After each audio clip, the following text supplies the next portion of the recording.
Hello, everyone, and welcome back to Fast Guard News. I'm Dwight Gibson, I'm Roderick Payne. and today we want to talk to you about armed security versus unarmed security. So, obviously, armed weapon, unarmed, no weapon. So, a lot of people call and they want an armed guard, and then in some cases they see the price and they say, well, maybe we'll go unarmed. And then in some cases they say, we want an unarmed guard, but how much would it be for an armed guard? And then we think we want the armed guard. So how do you explain to people scenarios in which an armed guard is necessary and an unarmed guard is necessary? Well, first of all, I'd like to say, why can't we just all get along like our neighbors in Canada?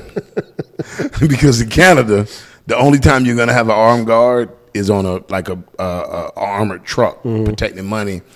Of course, stateside it's a little bit different. When it comes down to armed guards, casinos, anything dealing with money, you want an armed guard because you want the deterrent of. You got to think when people are coming to rob banks or rob casinos or rob anywhere that they have weapons. They got weapons, Right. ATMs. When they're fixing and repairing and reloading ATMs, you need guns. Jewelry, precious jewelry. We do jewelry runs all the time. Precious metals. Armed. Bodyguard, depending on where you're going, like I see guys walking around all the time and they got these AR-15s or AR-15 style guns chambered in 9mm.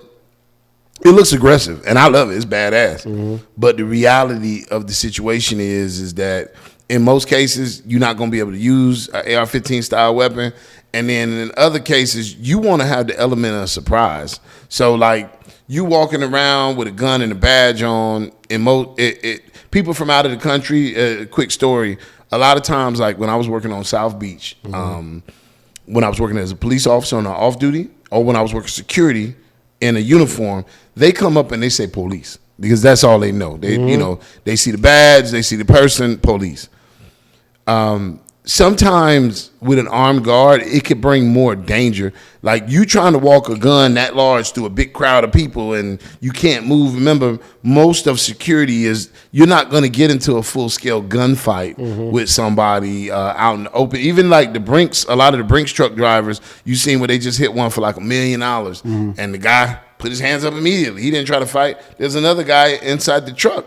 He didn't try to go for it because the amount of liability, like the money is insured. Putting your life on the line when subjects are unknown, weapons are unknown. The guy came up, had the gun in his face before he could even turn around. He was unloading the pallet. And what are you going to do? Like you might think that you're John Wick. The minute you go like this, you're going to get popped. So you got to be smart. The whole goal behind any type of security or law enforcement is to come home alive. You don't want to get out there and get killed off, for fun. So when it comes down to what we offer as far as options, I would rather see a person go with unarmed 99% of the time. Unless you're dealing with like a specific reason why you need armed, i.e. they shoot out here all the time. Guys have came in and robbed this location. It's a bar, but we deal with a heavy amount of cash. Strip clubs, party venues that they're gonna have weddings and stuff. Believe it or not, people try to rob these things. Casinos where the people win, not even at the casino. When you hit a big jackpot, now they got a service where we'll bring you home from the casino. So there's a bunch of scenarios. Anything dealing with money, I would say armed. Unarmed, I think that you want to get individuals that have good command presence, which means that they're gonna look like they work out.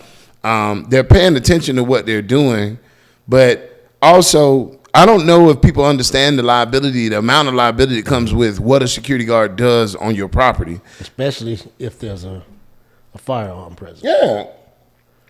You're dealing with a situation where, like, what they taught us in law enforcement was every call you go on is a gun call. Why? Because you bring the gun.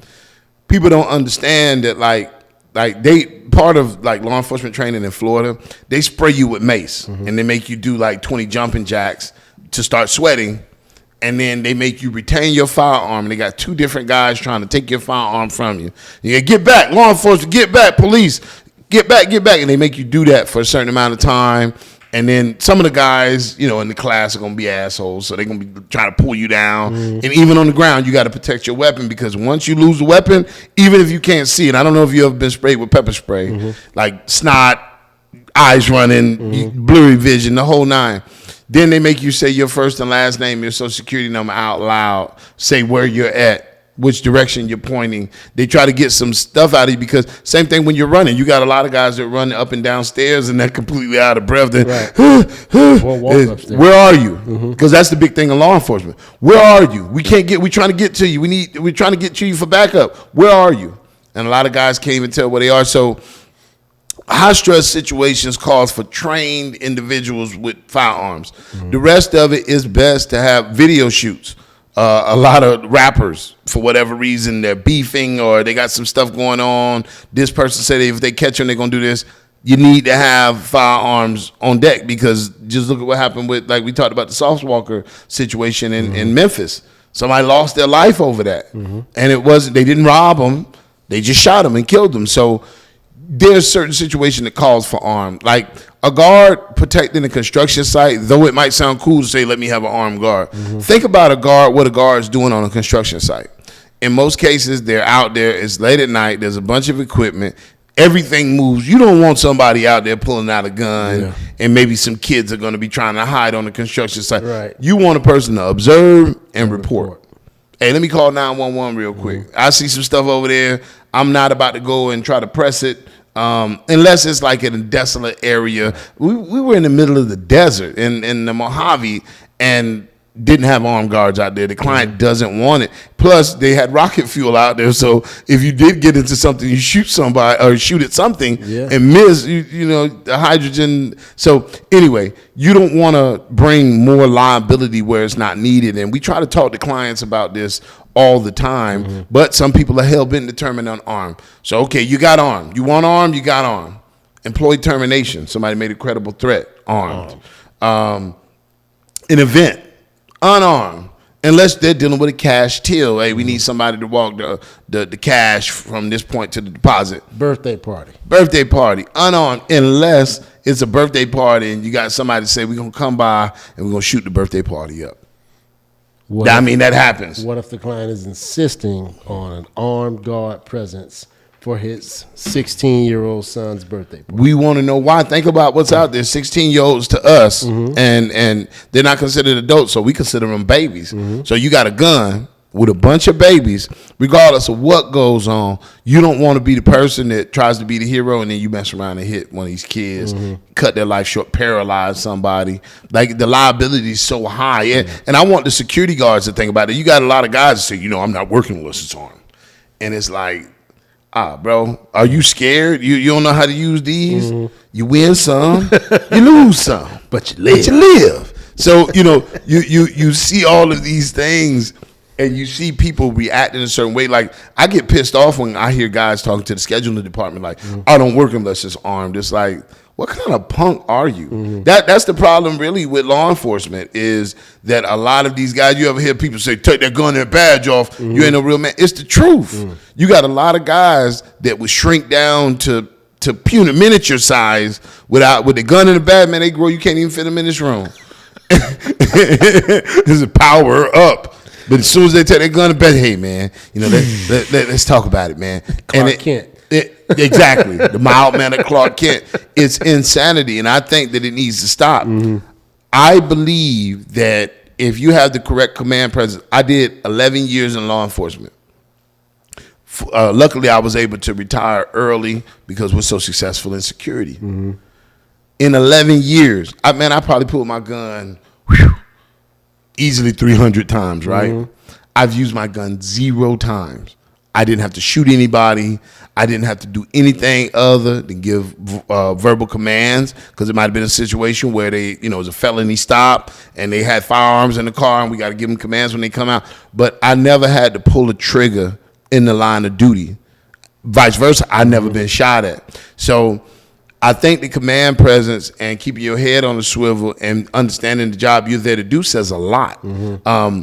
There's times, and I don't want to throw anybody under the bus, but there's times when officers have showed up to work and they forget their gun. At home? At home.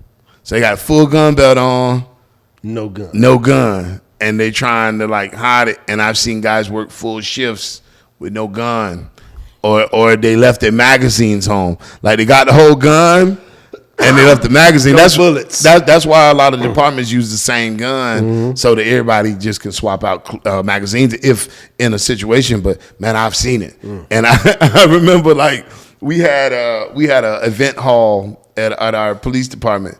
And one time, an officer forgot his firearm, and he was working the whole event. They wanted a police officer out there. He's a police officer, no doubt. But he was like, hey, if I need you, stay in the zone while this party's going on. And it happens, right? So was he any less of a police officer because he didn't have the gun? I don't believe so. I think that, officer safety-wise, it put him in a very dangerous situation. Yeah. But at the same time, it made him no less lethal. Like, he was able to give commands. He got the party done. I was there with him most of the night because, it was my boy. But the bottom line is that a gun really isn't the difference maker. I think that a lot of dumb people with guns make a lot of dumb decisions. I've seen a lot of people. We had a security guard one time, man, and guns, the reason why guns are a huge liability, this is when we first started out, first year. And he was talking to some girl, and he was talking all about this. And I seen him, we're looking at the camera after the fact, so I see him on there, pointing at the gun, telling the girl all this. And he pulls it out, like, hey, look. And the gun goes off, pow, and drops out of his hand. Did it go off again when it hit the ground? No, it didn't go off, but pow, and you see him like this. And you see the whole crowd. We were at a nightclub. We were doing security at a nightclub. You see the whole crowd. Phew. And it's like, bro, what the hell are you thinking? And this guy was a Marine. He, military. He always talks about his times on tours that he been on and all this stuff. And it's firearm handling. And so I don't, even with police officers, I'm a firearm instructor for the department. I hated doing firearm instruction with police officers because they do a lot of dangerous stuff. They think that because they carry a gun all the time, they're automatically more skillful than the average person. Indexing your finger is a big thing. Making sure the gun is safe, clear, and empty on the range. They say, make sure take your weapon out of the holster at the end of the volley. Take your weapon out of the holster. Hold it up. Down range. Hold it up to the sky. So lock your slides. Make sure it's safe, clear, and empty. Show the instructor and then show another person so they can confirm. So you know how many times guys have been out there shooting? It was one guy that was shooting out there, and he was out there trying to do all this tactical stuff, shooting prone and rolling around with his AR-15. And they got done shooting. He was with another instructor. We're coming on. There's 6 of us coming on, and we're about to go out and do our qualifications. And he touches another officer with the barrel of the firearm, which is probably 200 degrees. You could cook bacon on it. Touched him. And I was like, hey, what are you doing? I was like, is that weapon safe, clear, and empty? Yeah, it's safe, clear, and empty. I said, let me see.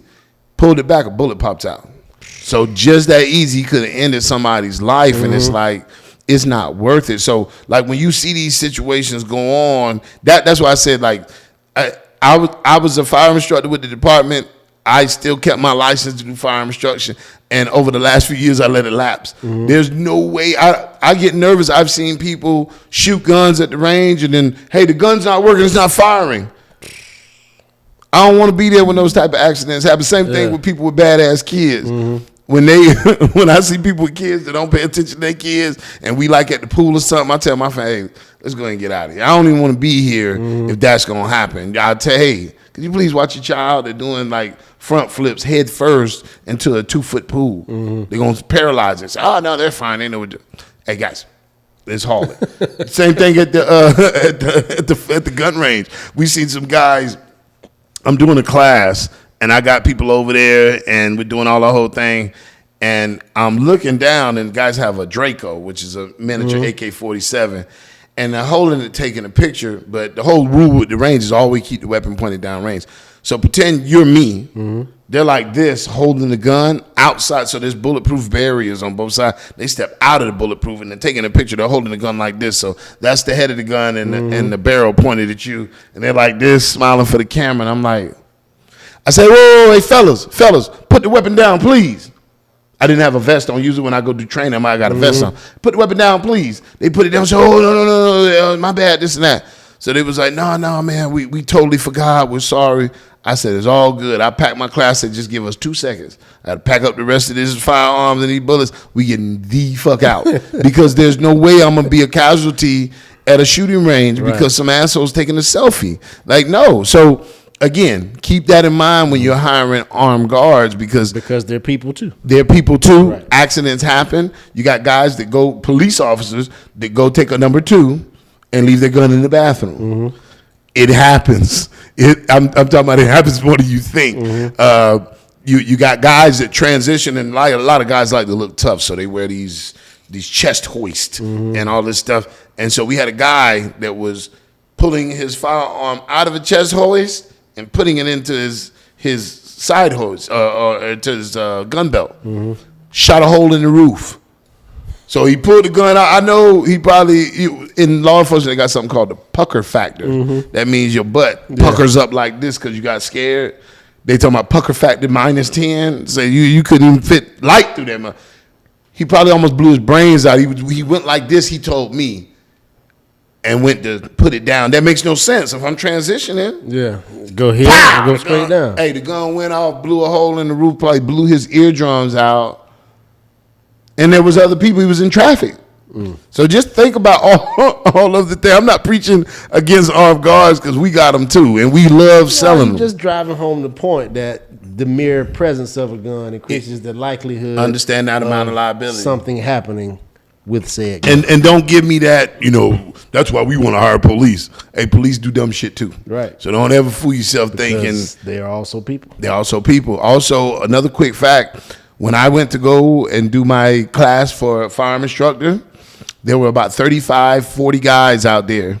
After the first day, you have to go qualify. That's the same qualification you have to do to be a police officer, carry a gun. Out of that class, there were 12 of us left. I still have the picture on my phone. 12, 13 people left after the first day. There were 40.